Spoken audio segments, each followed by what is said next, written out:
Assalamualaikum warahmatullahi wabarakatuh. Di sini saya akan menjelaskan atau mempresentasikan tugas besar mata kuliah perancangan basis data di mana saya memilih yaitu Sistem Informasi Daftar Pembeli Kios UD2 Putri Tani dengan dosen pengampu Bapak Profesor Surya Avenarius, jurusan Sistem Informasi Universitas Andalas. Program ini dibuat oleh saya sendiri yaitu Miftah Mushami Adi dengan NIM 1915152-2009, nomor absen 23, kelas PPD 01. Nah, di sini dapat dilihat laporan yang saya ambil, yaitu daftar pembeli pupuk bersubsidi.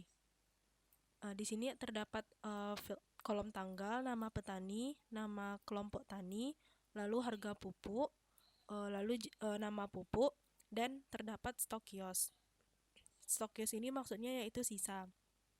Di sini dapat lihat tanggal, ini merupakan kolom di mana tanggal ini merupakan tanggal dilakukannya penyaluran, dan ini merupakan nama petani, dan ini nama kelompok taninya. Ini merupakan harga pupuk.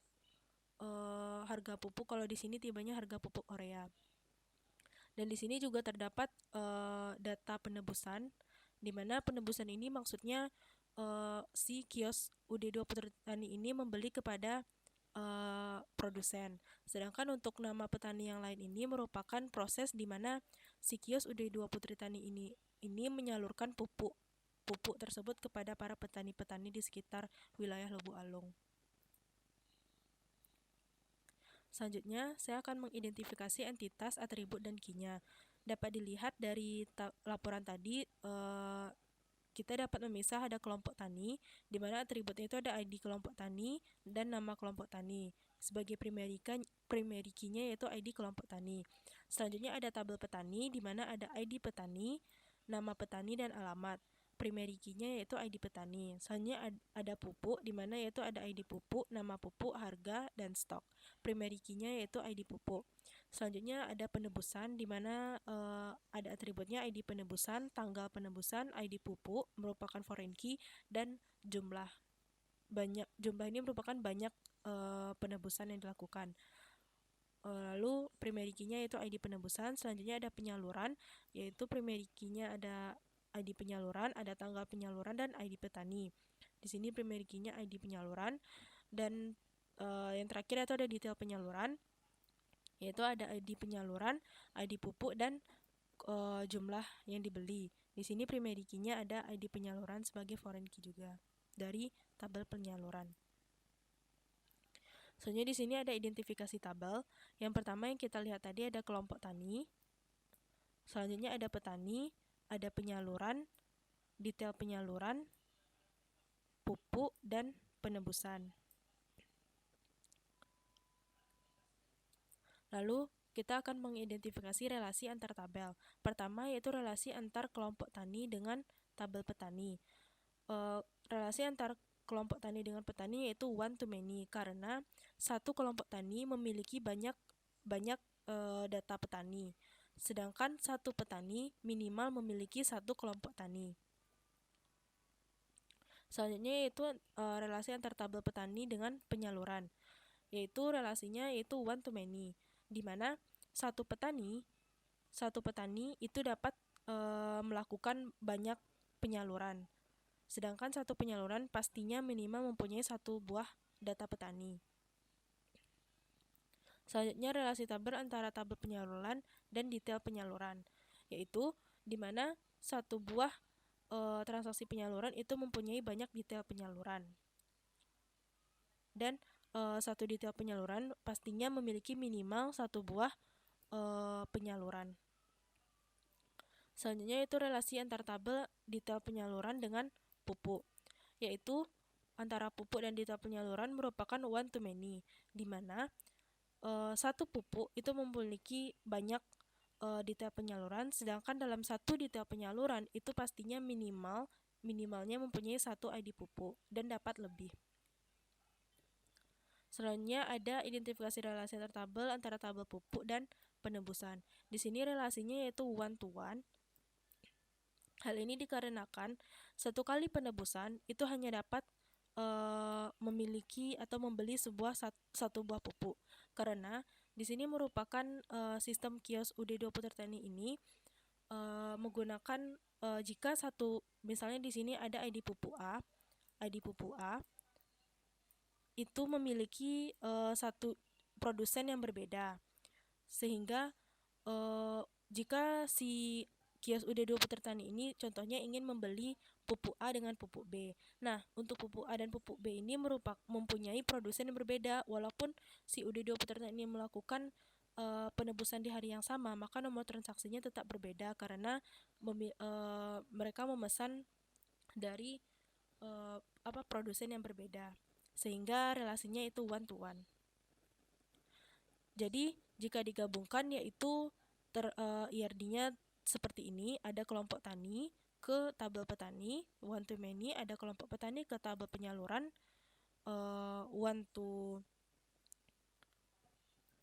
many. Selanjutnya ada tabel penyaluran ke detail penyaluran, itu ada one to many juga, dan ada detail tabel pupuk ke detail penyaluran, itu one to many, dan tabel penebusan ke pupuk itu one to one. Baiklah, selanjutnya saya akan merun program dari yang telah saya buat. Sebelumnya saya akan melihatkan perancangan database yang telah saya masukkan ke dalam phpMyAdmin sesuai dengan IRD yang telah kita rancang tadi.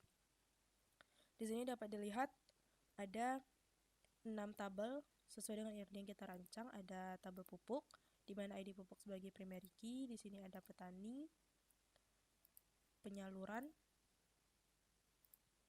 penebusan, dan ada kelompok tani, dan detail penyaluran.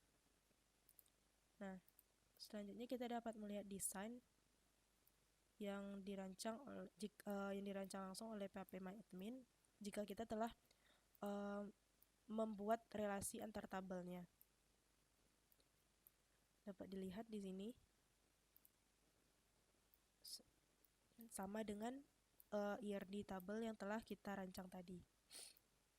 Nah, baiklah, langsung saja saya akan run program yang pertama, yaitu di sini kita dapat melihat ada 5 data,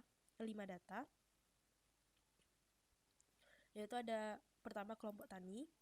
Di sini kita dapat melihat ada 6 kode data, yaitu KT006. Kita juga dapat melihat di sini kelompok tani.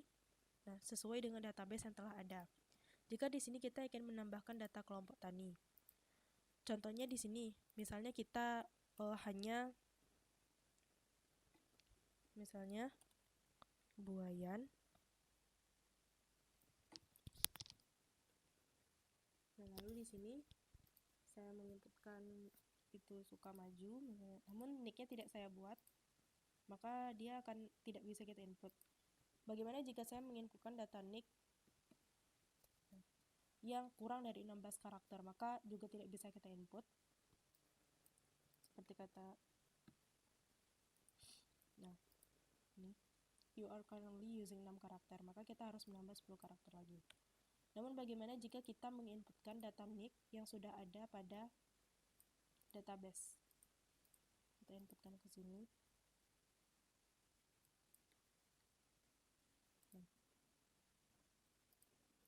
Nick sudah terdaftar, maka kita harus menginputkan data nick yang belum terdaftar. Di sini saya ambil saja 90, saya ubah. Di sini tadi ID, kelompok taninya. Kelompok tani ini merupakan data kelompok tani yang telah tersimpan dari database tadi. Di sini saya masukkan saja tani saio, saya inputkan. Nah, data berhasil disimpan. Dapat kita lihat nih, data yang telah kita inputkan tadi. Di sini juga kita dapat melihatnya, data yang telah kita inputkan. Selanjutnya kita dapat melihat data pupuk. Di sini terdapat data pupuk. Nah, untuk database-nya di sini ada 6. Nah, kenapa di sini 0 atau kosong? Karena tandanya si kios ini belum melakukan penebusan atau pembelian pupuk tersebut. Maka yang harus dilakukan yaitu untuk menambah stoknya. Tapi sebelum itu saya akan menambahkan data pupuk yang baru dahulu. Di sini saya memasukkan PK-nya 006. Nama pupuknya misalnya SP70 ini misalnya. Harganya misalnya hanya 100.000. Saya inputkan. ID pupuk sudah ada, karena ID pupuk 006 sudah ada, yaitu ZA200.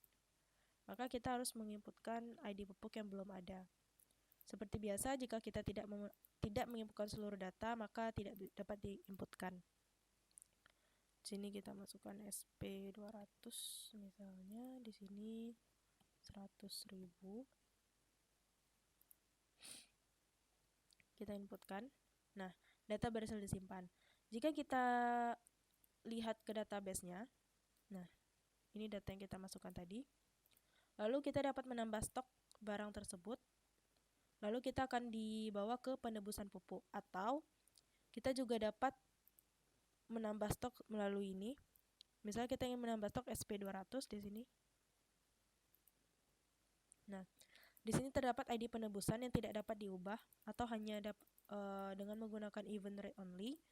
Maka di sini merupakan tanggal dilakukannya penebusan, dan 01 ini merupakan urutan berapa kali kita melakukan penebusan tersebut. Di sini saya melakukan today. Sini ID pupuk yang kita ingin tambahkan tadi itu PK007 dengan nama pupuk SP200. Kita masukkan, misalnya kita ingin menambah 1 ton. Maka kita inputkan. Maka akan muncul alert, pastikan kembali data yang benar. Maka pastikan user untuk mengecek kembali data yang diinputkan. Jika sudah benar, kita tekan OK. Data berhasil disimpan. Kita lihat lagi di tabel penebusan. Ini dia. Jumlah ton yang kita beli itu 1 ton dengan kilogramnya 1000. Dapat kita lihat tadi di sini. Bertambah stoknya pada ID pupuk, pada tabel pupuk tadi.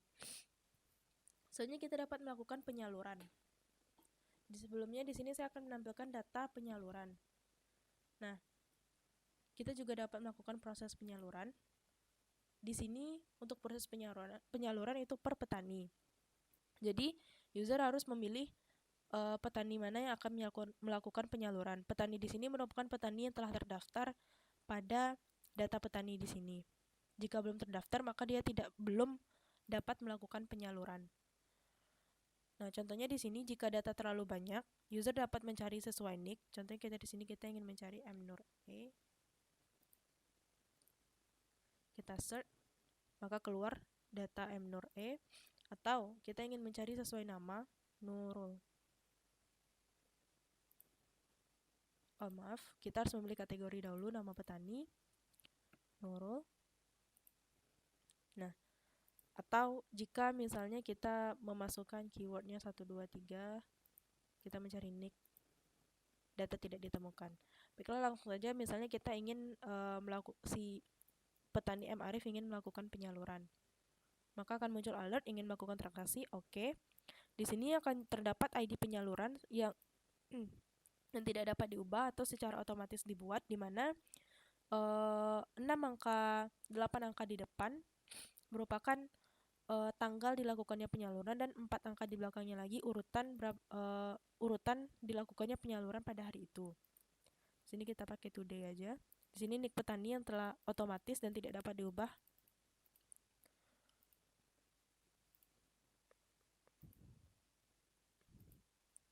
Baiklah, di sini kita dapat memilih pupuk. Misalnya sebelumnya setiap kita melakukan penyaluran pupuk, maka data pupuk, stok pada pupuk ini akan berkurang. Contohnya kita perhatikan di sini stok pupuk pada ZA900. Kita membeli pupuk ZA. Jadi satu sak itu kita menginputkan itu per sak. Satu sak itu merupakan 50 kg. Jadi jika kita si petani M. Arif ini membeli 2 sak, maka 100 kg. Yang dimana nantinya akan berkurang pupuk ZA ini 100 kg. Dapat kita lihat nantinya. Lalu di sini penyaluran pupuk dapat dilakukan lebih dari 1 pupuk. Misalnya di sini kita lakukan hapus data pupuk tadi, atau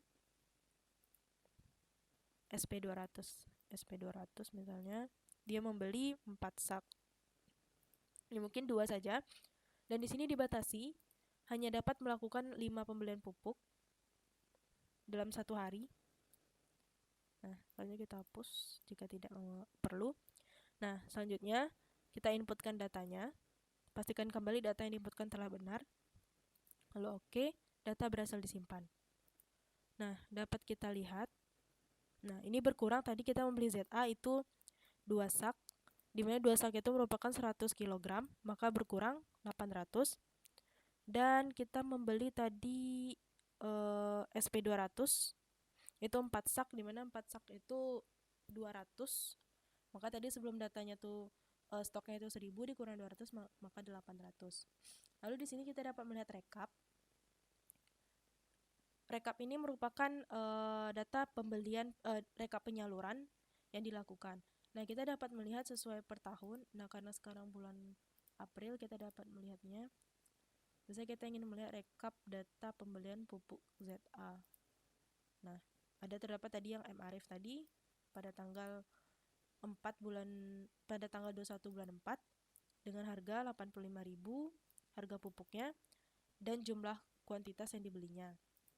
Namun bagaimana jika kita tidak lupa untuk memilih jenis yang akan kita tampilkan atau periode yang kita tampilkan, maka akan muncul alert pastikan Anda telah memilih tahun, bulan, dan pupuk. Jika kita membuat tahun 2020 Januari pupuk ZA, maka data tidak ditemukan karena data tidak ada. Nah, mungkin sekian untuk run program perancangan basis data untuk kios UD2 Putri Tani saya kali ini. Saya tutup. Assalamualaikum warahmatullahi wabarakatuh.